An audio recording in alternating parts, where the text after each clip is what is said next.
defter bir kalem benim elime. Hadi Yakup. Yazayım derdimi ben uzalıma, ben uzalıma.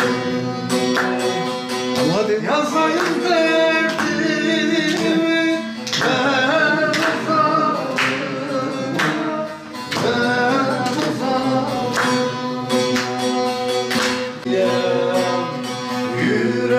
Yüreğim dolu yâre, beri gel canan beri gel. İsterim yanan göle, beri gel oğlan beri gel. Cebimde yok beş çare, beri gel canım beri gel.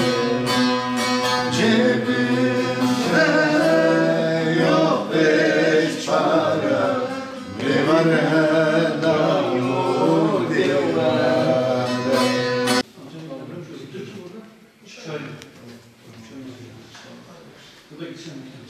2000 yılında geçirmiş olduğum bir ateşli silahlanma sonucu bedensel engelli olarak hayatıma devam etmekteyim.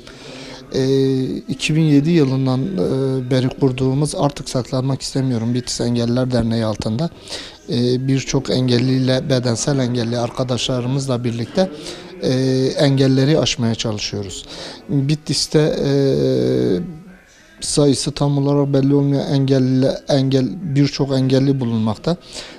Bu engelliler topluma kazandırmak adına derneğimiz Artık Saklanmak İstemiyorum diyerek evinden çıkamayan engellileri topluma kazandırmak için bir mücadele vermektedir. Biz de bu oluşumda elimizden geldiğince bir şeyler yapmaya çalışıyoruz. Dernek olarak evinden çıkamayan engellileri dernek bünyemize kazandırıp toplum içerisinde özgüvenlerini, cesaretlerini kendilerine özgüvenlerini kazandırarak toplum içerisinde biz de varız diyebilmelerini sağlıyoruz. Bu bağlamda derneğimizde işte satranç, masa tenisi, kurduğumuz kütüphane, bilek güreşi, kültür sanat alanında da birçok faaliyet gerçekleştirip engellilere bu alanda da hizmet vermekteyiz. Aslında bu genel olarak değişir ama bizim Bitlis'te engelliler olarak birçok zorluğumuz var Batı'ya göre. Bunlardan en birincisi coğrafi yapı.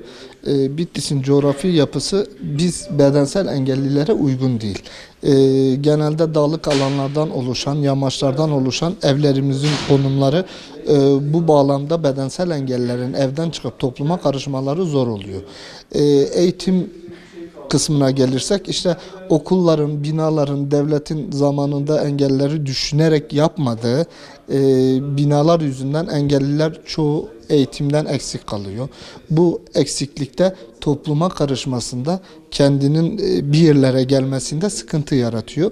Bizler toplum içerisinde bir maddi olarak bir şey beklemiyoruz. Genelde manevi olarak toplumun biz engellilere bakış açısının değişmesini istiyoruz ve bizlerin de bu toplumda var olduğunu bilmelerini istiyoruz. Engellilerin sorunları engelsiz olan insanların sorunları olmalı aslında ki bütün engellileri birlikte kaldırabilelim. Aslında engelleri kaldırmak engelli olmayanların bence en büyük sorunu.